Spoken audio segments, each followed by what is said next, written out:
The following program is brought to you in part by the film Backdoor Channels, The Price of Peace.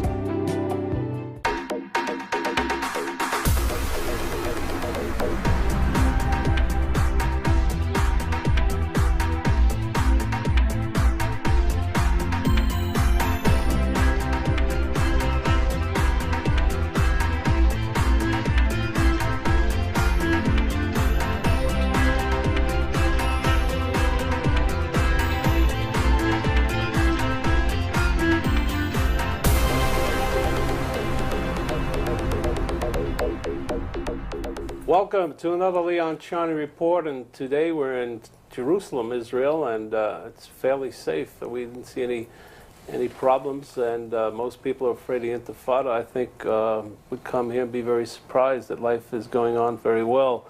We're at the Hartman Institute, and many of you remember we've done a series of interviews with David Hartman, who is a renowned scholar and philosopher and rabbi and doctor, I guess, also, David, right? I don't know. You're a professor. It's a bigger thing in this country to be a professor. Right. What are you going to do?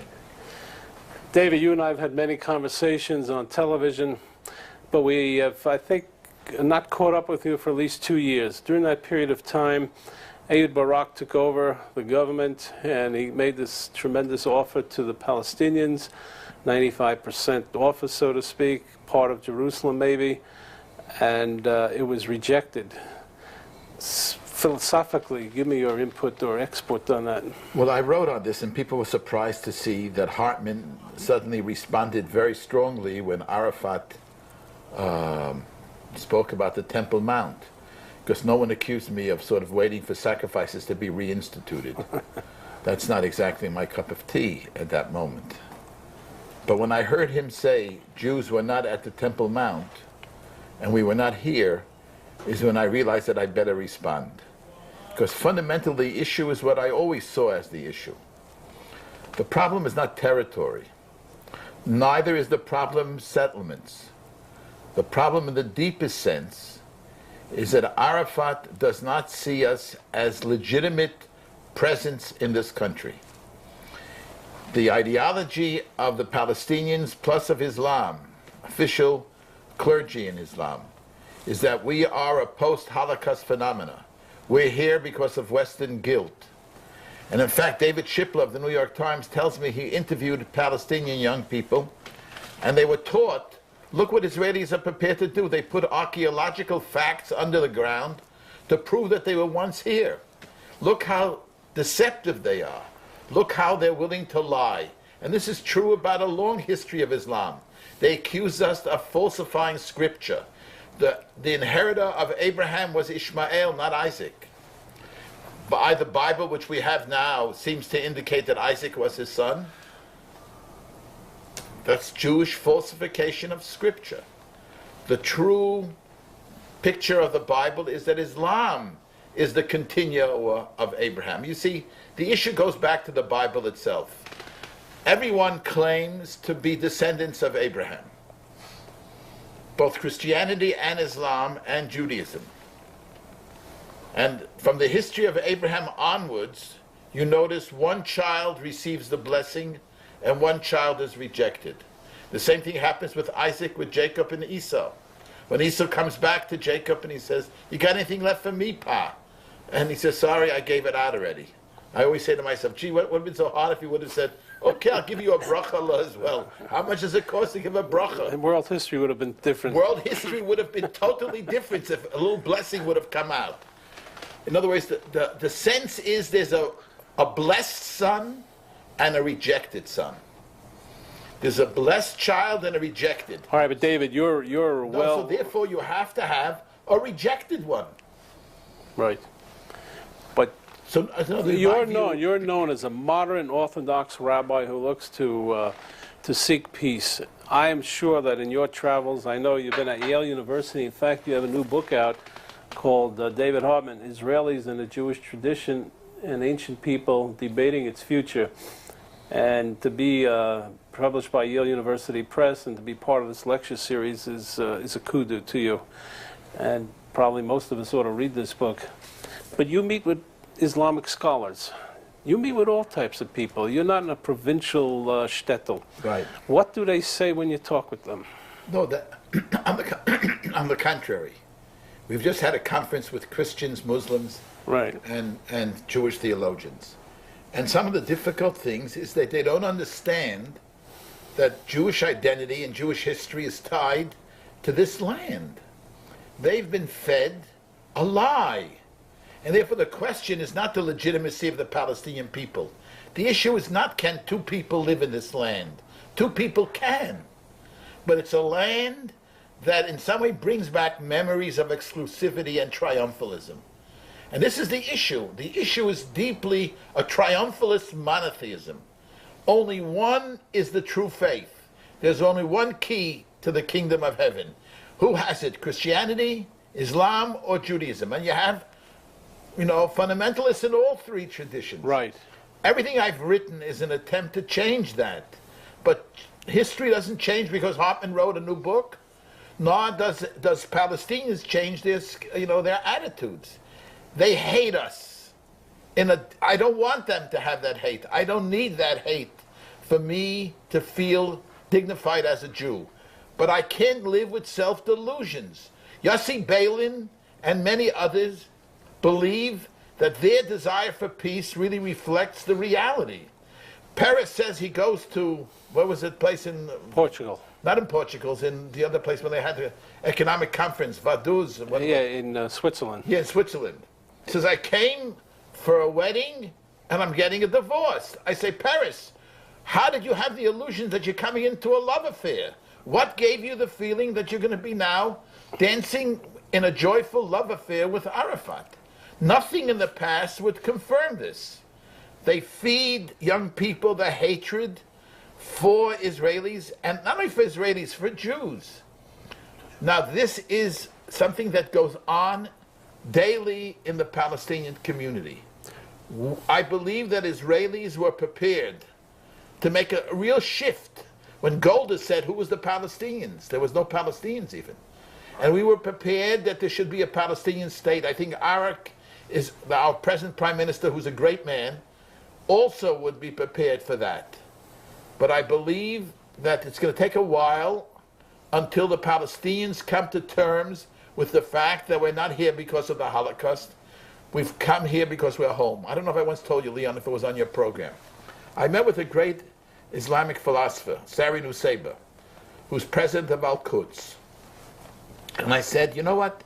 I'm prepared to be $1 a year man for Arafat, to advise him. I advise Hammer, I'm advising Peres, I'll advise Arafat. And I said, I have one thing to say to him. I don't want to hear him say he's for 242 or 346 or 549. I said, that sounds like Kabbalistic, mystical numbers for me. I just want him to make one line and I think we'll cut a deal. I want him to say, Jews have come home. Could he say that? He looked at me and says, David, he can't say that. And I said, Sari, as long as he can't say that, there's going to be conflict. As long as he sees us as not indigenous to the land, an alien growth will disappear. In other words, with sufficient patience and waiting, and Islam has patience. There was the grandeur that once was Islam, it will return. And therefore the issue fundamentally is not political, it's religious. The conflict is how you read the Bible. The conflict is how do you read your specific religious traditions. Many secular political leaders in this country don't understand that because they think that religion should be separated from politics. I don't deny that. I'm against religious legislation. I'm against religious coercion. But you can't understand Palestinians if you don't understand their history and if you don't understand their traditions. And you can't understand Jews if you don't understand their history and their traditions. And therefore, we have to rethink our traditions. As I told Tom Friedman, he who has the key to the past has the key to the future. If we live with the same ugly past that all our religious traditions inherited, Jerusalem, Leon, was not a city of peace. Can't you understand? It was a city of holy wars. Fanaticism grows in Jerusalem, not tolerance, not love the neighbor, love the stranger. I mean, the reason why we're here and we haven't been destroyed is not because people read my book on pluralism. It's because they know that we're strong. Weakness invites aggression. Strength invites a moral argument. We're here because we have the will to be here. Now, I don't want to rely on power. I would love there should be understanding and kindness. But Hezbollah doesn't play by that game. Now, I don't deny there are many things that Israelis have done in terms of treating the Palestinians in ways that abuse their dignity. And that has to change. Ways in which we treat their educational frameworks has to change. Ways in which we treat them as a total citizen, as a total human being. We're not just pure angels, but we're not demonic evil. We're not Saturn. David, you and I know each other a while. We've done a lot of interviews. I've never seen you so, in a sense, fermented in the way you are right now about that whole issue. What was the key that brought this on to you? Was it the refusal of the Barak plan? No, the joy that people were singing and dancing when they massacred the 2 Jews. The lynching in Ramallah. You mean with the boy? The lynching at Ramallah, and I saw the faces of Palestinians. And the joy. The singing, the dancing. And I said, Hartman, they're saying something to you. They're saying something to you. We hate you. There's a profound hatred. And when I hear Palestinians saying, my dream is to kill another Jew. When a father says, I sacrificed 1 child as a suicide bomber, my dream is to sacrifice all my 10 children. And if a person says it with love, and they have natural sentiments of love as well, but the hatred has been so deep and fed. There's been a demonization of Israelis for the last 50 years. And we have to face that. And therefore, there has to be a change of heart if there's going to be a change of politics. Well, was this the turning point? Had you always felt this way? I always felt this way. But you never were that vehement about it. I always said... You weren't that expressive about it. Yeah, well, I want to tell you because I feel the pain. I feel the pain of this intifada. I feel the pain of people who travel on the road from Efrat and Gush Etzion and worry about their kid getting here on time and making it. I feel the pain of my people not feeling relaxed in their own home. See, I'm not threatened by Palestinians. They can't defeat us. I mean, the difference in power is enormous. But what they can do is become a nuisance. And you don't feel relaxed in your own home. You can't take your shoes off and just say, relax. They have won the battle in making us feel not relaxed. They're intimidating. Yes, and I'm angry. I'm profoundly angry. And I don't want my yearning for peace. My desire for, I once said on television, I was quoted, I have not come home until Palestinians feel that they are at home. And that was, everyone hailed this as the great leftist Hartman. And that's not necessarily what defines my thinking. I am home. I would love them to feel that they have come home. I want us to share this home. And I think it would be a great thing if we could achieve that. It would change the whole history of religion in the modern world. I dream of a dream of justice. That's my dream. I pray for peace, but I live in everyday conflict, and it's very important never to confuse prayers with reality. I mean, in our prayers we say, Chaverim Kol Yisrael. All Israel are friends with each other. No, you live in Jerusalem. All Jews are friendly with each other. I mean, look what they're doing now with Penny Gershon.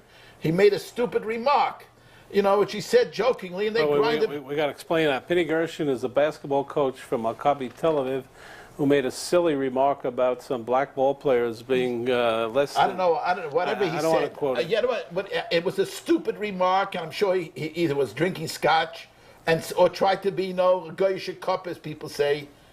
And then, so what do they do in this country? They all love each other, so they picked it up, and they're grinding him to death. They're grinding him from one day being the hero who got us the National Cup. They made the man look like a racist. He's not a racist. It's a typical stupid remark, plitat peh, as they say in Hebrew. That's spilled out. I mean, here they'll catch you and grind you to the bones to chop something, to make up news, because there's not that much news. So they don't report anything decent. Like no one writes in the papers now that in the so-called insecure Jerusalem there are 80 to 100 rabbis from Orthodox, Conservative, Reform studying here Torah.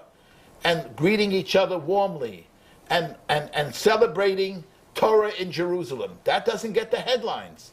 Penny Gershon gets the headlines. This one who raped his secretary gets the headlines. Soldiers crying gets the headlines. What can I do? It's not a country yet where people act towards each other with love and gentleness. But I hope that will come. But I don't want to confuse my prayers with reality. If that's reality, I got to be careful when I drive on the roads. I have to know that the guy feels if I pass him that he considers himself, a friar. What am I?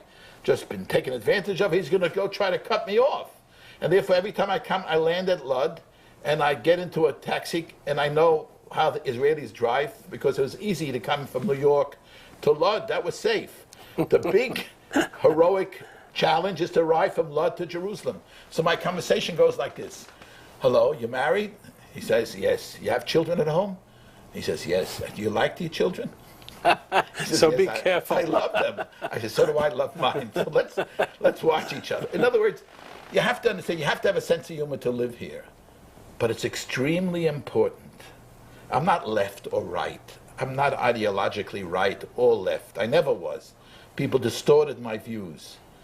I deal with context. I have to deal with reality, even though it is extremely painful. Because with this reality, I can build a sane life. If I lose reality, I'm self-deluded. Well, you have two issues here. One is the internal political or, let's say, civil relationship between people, and the other is the external relationship with the Palestinians. Let me throw something at you. Aryeh Deri, who's a convicted criminal in jail now, held a wedding here last week for about 5,000, maybe 10,000 people. Right. If you were a political personality, would you have gone to such a wedding? No. You think it's... I think that the whole Aryeh Deri business, I think the media have demonized him. I think he has been sentenced. And I don't know about his guilt or non-guilt, but the courts gave him a sentence. And at this moment, he has to fulfill that sentence. Right. He's considered now guilty. And therefore, but he's a major figure in Shas and in the whole Sephardic renewal. He's a symbol of a person who's brought the community to self-awareness and to power. It would be similar in America to someone who would take, black America and... Well, Jesse Jackson. And awaken them a sense of pride. Right. What's this fellow in Chicago? Jesse Jackson. Not Jesse Jackson, the other one, Malcolm. I don't know, but okay. Yeah, okay, fine. The point is this: when a person has such an enormous social effect on the Sephardic population, he's a person of enormous influence and enormous ability. And I heard from Teddy Kollek that he was the best minister of interior there was. But he either, the abuses of power corrupt everybody. Fine, but that's not the issue. I can't now make from him either a devil or a saint. Leave him alone. Let him just finish his period in jail as quietly as possible. The media should not follow every sneeze he gives. He had a big wedding. He wants to celebrate his daughter. He wants to show the Sephardic community as a community of power and influence. Okay. Politicians want to go there because they want to have, that type of influence in the Sephardic community. In Israel, you'll sell your mother to have power. So what are you doing? So to go at Deri's wedding is the most minor thing. And the problem in Israel is sell two mothers and you only have one. I see. That's the problem. The mother could be. That's right. No, but the point is this. So there's an internal. There's Jews who have to build a decent civic society. We have to build religious pluralism. We have to build religious tolerance. We have to give people who are secular and people who are religious ways of living with each other and not demonizing each other. Meretz and Shas, or Tommy Lapid versus the Aguda, is, you heard, the most ugliest form of anti-Semitism, in which certain secular parties love religious fundamentalists. I remember when Shulamit Aloni had a science and religion discussion on television, and the issue was evolution and creation. So who did she invite? She didn't invite Professor Hartman to discuss Jewish views of science and religion. She invited Rabbi Gamliel from Shas. And so Rabbi Gamliel's statement about evolution was, if you want your grandfather to be an ape, That's no problem with me. He can be a monkey. I want my grandfather to be a person. And that was the level of the discussion, the level of sophistication on the issue of evolution versus creation. In other words, many times the secular community needs religious fanaticism in order to have a platform. Yeah. And the religious need secular fundamentalists to have their own platform. So we feed off each other. So you're saying something very important there. So there's a mutuality of negative interests that bring people together. Correct. On the contrary, because of that, each one thrives on the right-wingness or the ideological madness of the other. How do you merge that? You don't merge it. You learn to control it. I see. All right, we got to cut for a break, and we'll come right back and talk with David Hartman, who's written a new book called Israelis and the Jewish Tradition, an Ancient People Debating Its Future, which is part of a very renowned series at Yale University and published by them. Incidentally, before we take a break, one thing that David Hartman was a great basketball player. So when you talk about Penny Gershon, who was the coach of the Maccabi team which won the World Finals, it irritates him maybe as much as Shas. Who knows? We'll be right back. In modern Middle East history, only one peace treaty has stood the test of time, the 1978 Camp David Accord. In the new documentary film, Backdoor Channels, The Price of Peace, learn the true story behind the greatest diplomatic achievement of our time and its lessons for the future. The price of peace is very high to have this courageous man and my close friend killed. Winner of the Telly Award for Best Cultural Program. Now available at select stores including Barnes & Noble and online at Amazon.com. Now get the book the hit movie was based on, Leon Charney's Backdoor Channels. Learn about the Backdoor Channel negotiations that led to the historic 1978 Israeli-Egyptian peace treaty. Become a witness to history and order Backdoor Channels online at Amazon or Barnes & Noble. Also available at all other retailers and booksellers. Or download the audiobook at iTunes or Audible.com. Relive history. Order Backdoor Channels. Leon Charney sets out to discover the true meaning of the Kaddish, the Jewish custom of reciting a prayer to commemorate the death of a close relative. Join Charney as he finds out the history of the Kaddish and how it has evolved. Reviewed as a refreshing walk through Jewish history and a book that deserves to be read by both Jews and non-Jews, The Mystery of the Kaddish is now available online at Amazon, Barnes & Noble, and all other retailers and booksellers. Or download the audiobook at Audible.com or on iTunes. Discover the mystery of the Kaddish. Get best-selling author Leon Charney's latest book, The Battle of the Two Talmuds. Join Charney as he explores years of Jewish history to find out why and how Talmudic scholars and rabbis abandoned the Holy Land for the lands of the diaspora. Learn about the power struggles behind the creation of the Jerusalem and Babylonian Talmuds. It's a book critics call engaging and enlightening. A book which will be of interest to people of every faith. Now available at Amazon and Barnes & Noble, or download the audiobook of The Battle of the Two Talmuds at iTunes or Audible.com. Available now over iTunes, Amazon, and Google Play. Leon Charney's cantorial CD and Disco Lam. Listen as Charney movingly sings El Moleh Rachamim and Charney's amazing rendition of a disco remix of Adon Olam, all sung in the incredible and individual Charney style. Also listen to the CDs on Rhapsody. Download Leon Charney's cantorial songs and Disco Lam, the disco remix of Adon Olam on Amazon, iTunes, and Google Play. Or listen in on Rhapsody. All available now. We're back. I'm Leon Charney. We're talking with David Hartman. He's written another book called Love and Terror in the God Encounter, the Theological Legacy of Rabbi Joseph B. Soloveitchik, Volume 1. And he won the National Jewish Book Award for this. Rabbi Soloveitchik, for some of you may not know, but he was probably one of the great theologians of the 20th century. And his passport to greatness was the fact that he would accept secular intellectualism as well as Judaism and religion. Would that be a fair statement? I would say the fair statement would be that he was both the greatest Talmudist in our generation, one of the greatest Talmudists, and at the same time was a master of Western philosophy. What makes a great Talmudist? I mean, his mastery, his knowledge. I mean, the range of his knowledge and his keen analytic understanding of Talmud. I studied with him for 10 years. It just simply was a breathtaking experience. And here's this great Talmudist who yet, in some way, embraces the world intellectually, is not intimidated by ideas. I never heard him say heresy. I never heard him say, this is apocryphal, this is heretical.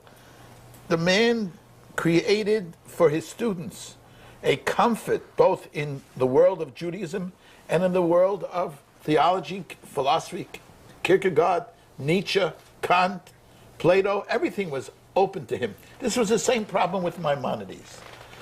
It was hard for people to believe that on one hand, Maimonides wrote the Mishnah Torah, which was the great codification of Jewish law, and yet he writes Guide of the Perplexed, which is filled with Aristotelian and Islamic philosophy.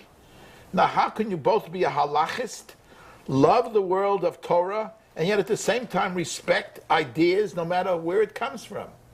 That ability to integrate both worlds was a problem for people with Maimonides, and similarly it's a problem for people for Rabbi Soloveitchik of blessed memory. It's lacking today, especially in the Orthodox Jewish community. Well, that's why they don't know how to deal with Rabbi Soloveitchik. I mean, there's a revisionist thing. They're making him into an Eastern European Talmudist. Like Not true. Not true. I know it's not true. He wasn't that.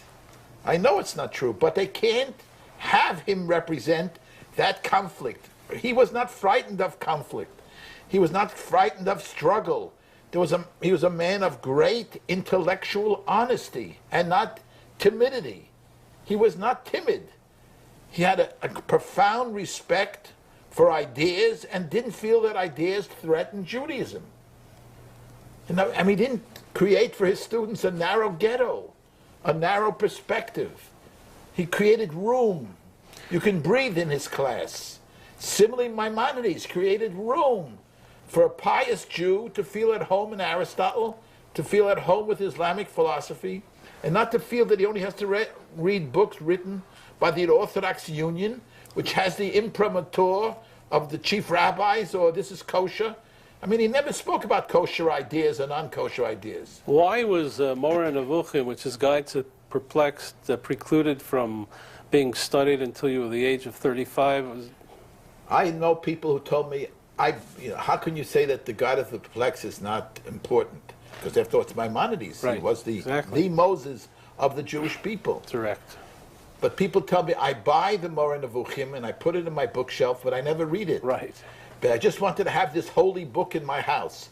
You have to be a Maimonides in order to understand it. In other words, because you neutralize someone by making it so holy that who wants to read it? Right. You neutralize it by sanctifying it. Right. Maimonides wrote that people should study his work.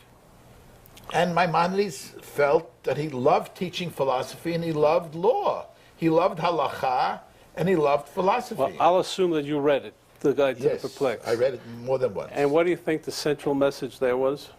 I think the whole idea is simply that there are many. I mean, I wrote my first book, Torah and Philosophic Quest, which was an attempt to understand the Guide of the Perplexed.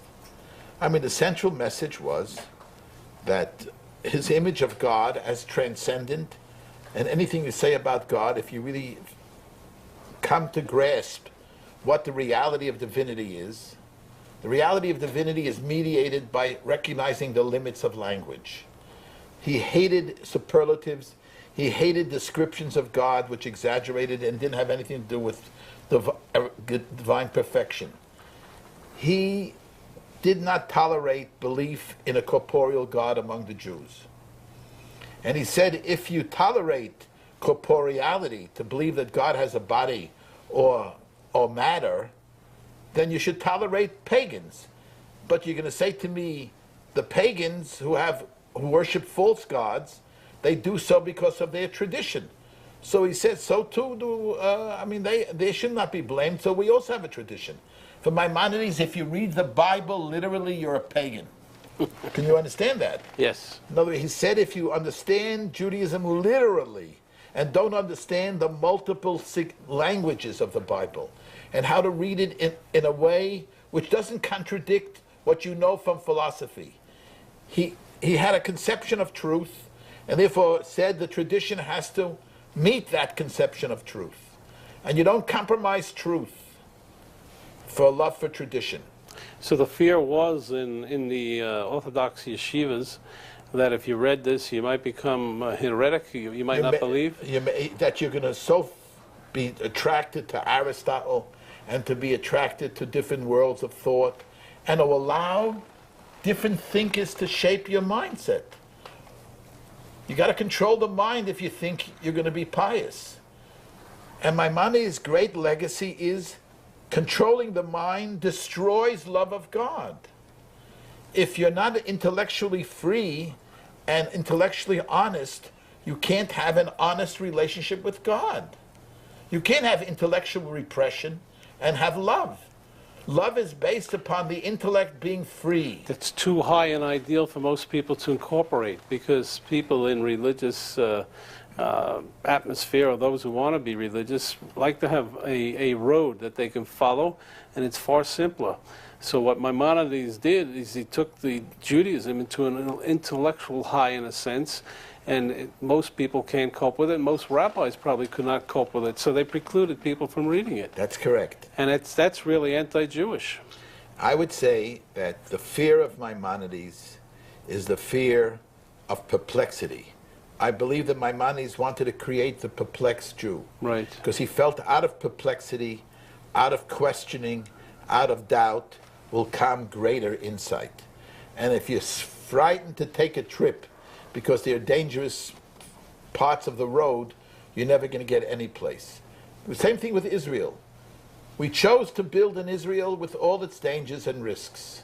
But look what we achieved. We've achieved an enormous amount, a national culture of people who feel they have a home, and a renaissance, a future renaissance of Jewish thinking and Jewish spirituality will come from Israel. Israel has given the Jewish people back their memories, but there's also risks. You pay a price for everything. There's no risk-free existence. You want intellectually life, then you got to be prepared for risks. You want to have a mind, then you got to be prepared to risk. You want to love, you want to have a family, you got to be prepared to risks. Your children are exposed to dangers. I know no philosophy of life that is risk-free. Orthodoxy goes wrong when it wants to develop a risk-free environment. That's why it says no television, no movies, don't go to universities, because that's full of risks. You're able to meet philosophers or thinkers who are not necessarily going to confirm your Judaism. I did philosophy at Fordham. I studied 5 years with the Jesuits. It was a great religious experience for me to meet Jesuits, to meet Catholic philosophers who in some way mediated for me their love for God.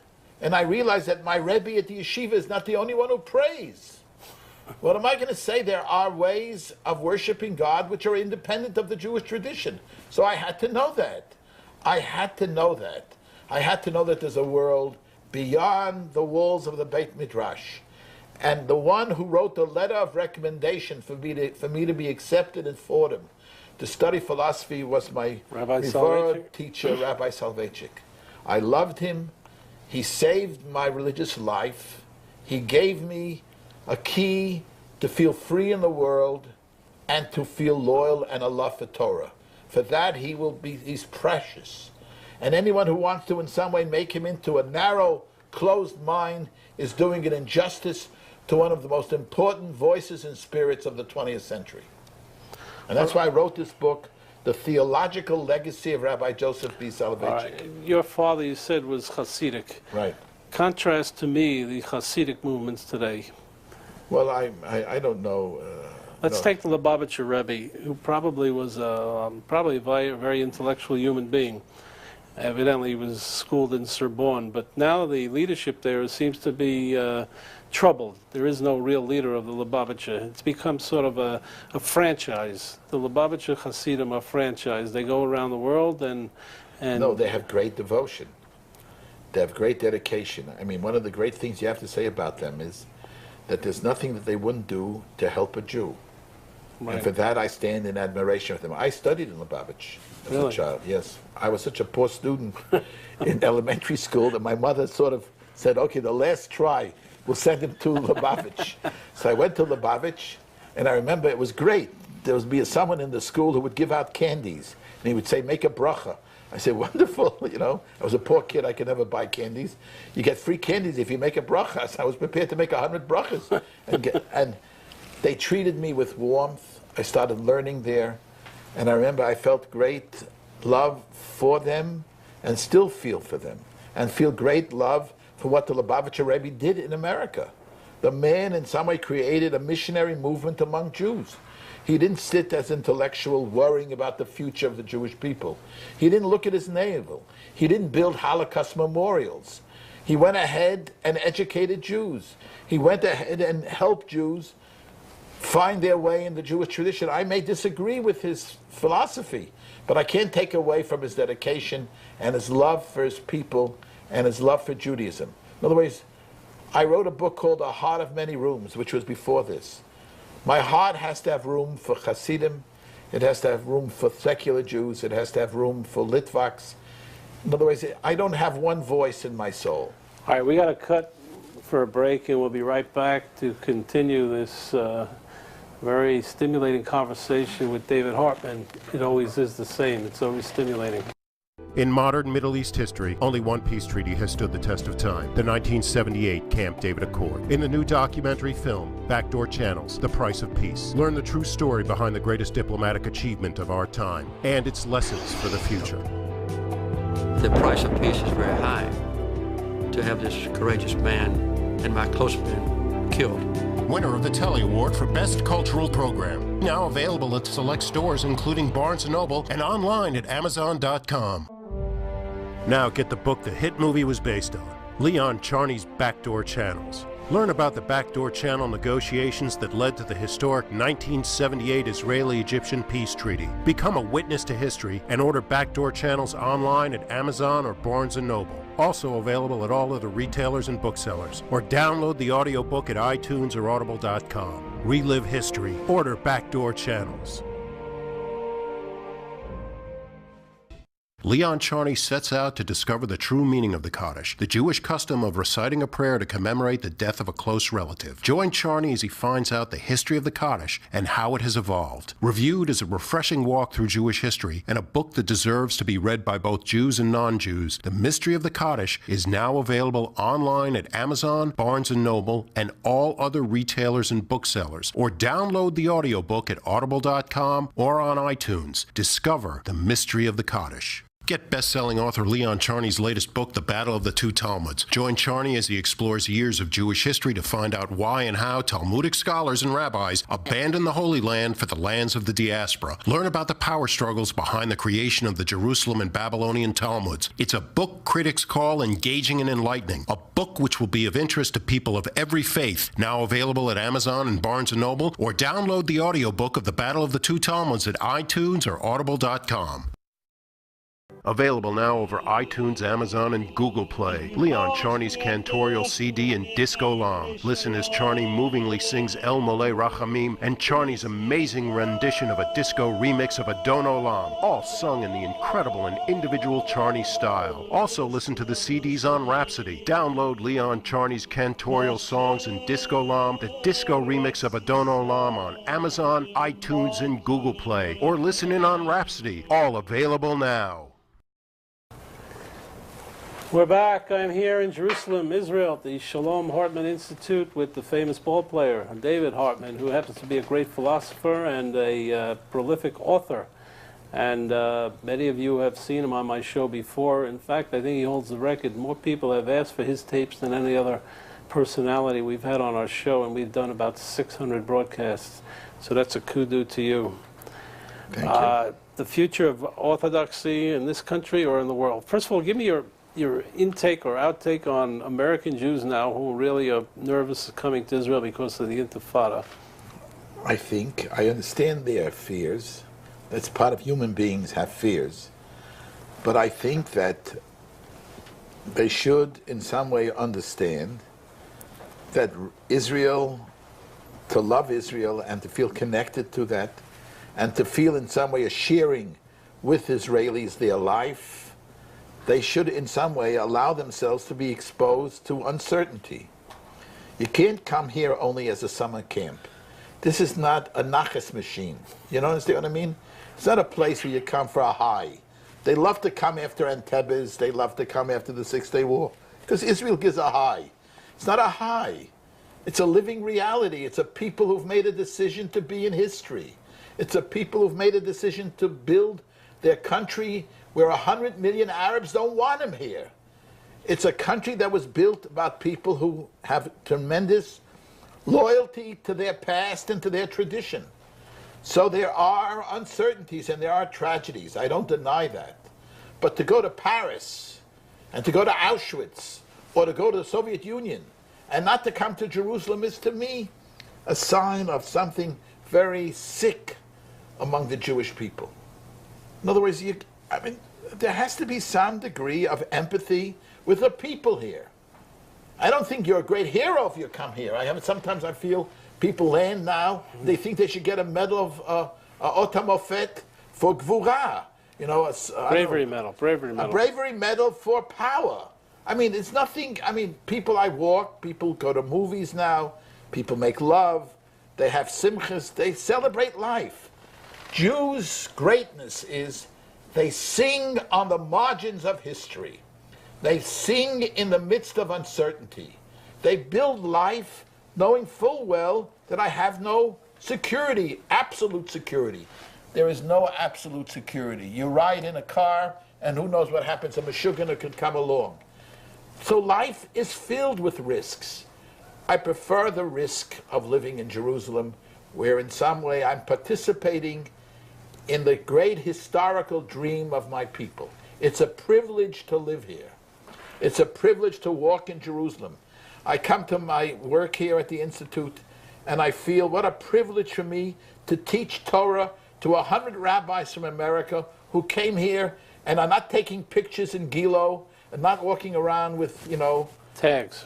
Not in tags. What do you call that thing against bullets? I don't know. Bulletproof. Bulletproof vests. They came in, they're studying, and they're thinking and growing. That's a beautiful thing to see. I would like Jews to come here, walk the streets, don't go to places which are too risk-laden.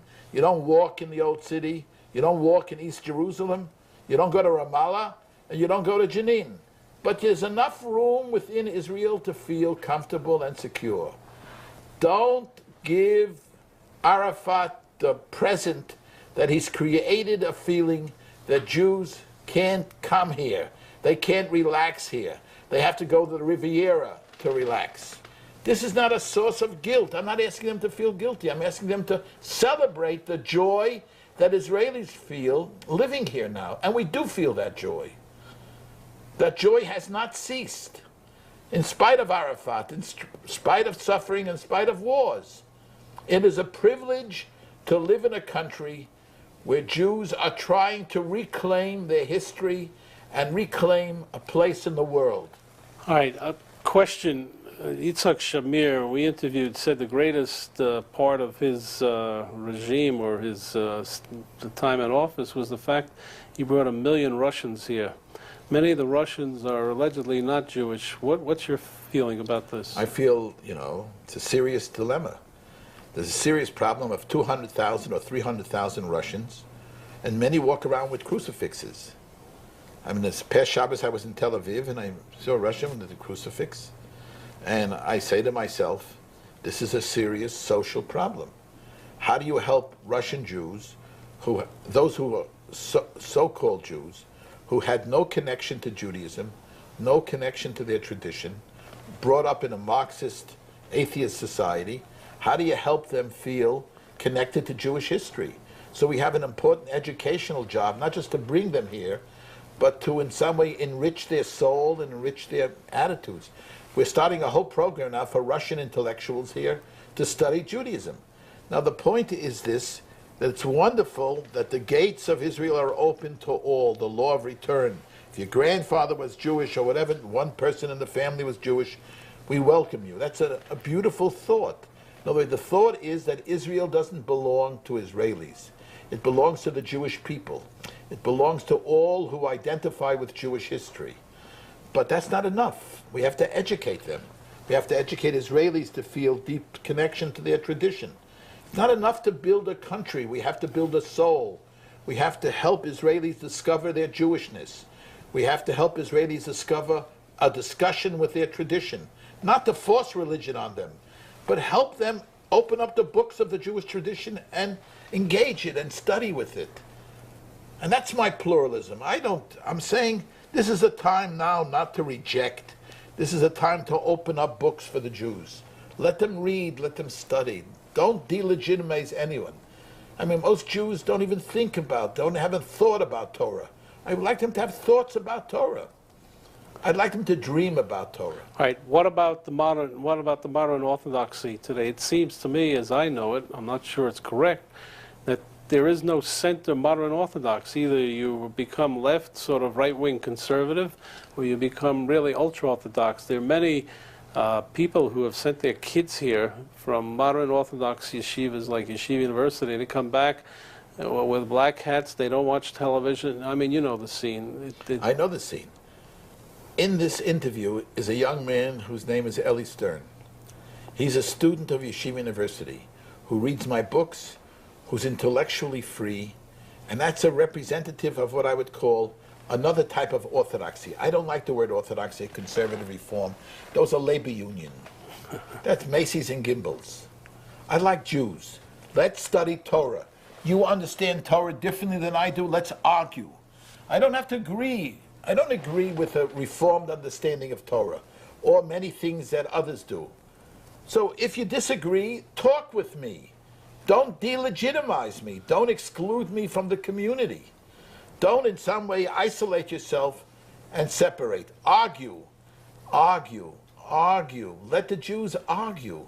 It's a privilege to join a community in which people are arguing with each other. My dream, Leon, is to see people Saturday night get together and say, how did your rabbi interpret the meaning of Sabbath? And this one says, my rabbi interpreted this way. And the other guy gets up and says, my rabbi had a totally different interpretation. Let me tell you about what my rabbi said. And they argue about all the different interpretations they heard. What do they do now? They don't talk about Torah. They talk if the Rebbitzin was wearing loud clothes. They talk if the rabbi came late or early, or they're talking about the rabbi's new car. So instead of talking, gossip about their synagogues, let them argue Torah. I want the Jews to argue Torah. What you want to do, basically, is elevate Judaism to an intellectual high. I want Jews to be intelligent. We were called the people of the book. I don't want us to be scholars. I want us to learn. I want us to engage our tradition, to take it seriously. There's no future to the Jewish people or to Jewish history if Jewish books are dead. Only if the book becomes alive will this people become alive. Are you worried about assimilation in the United States? Sure I am. You think? Deeply worried.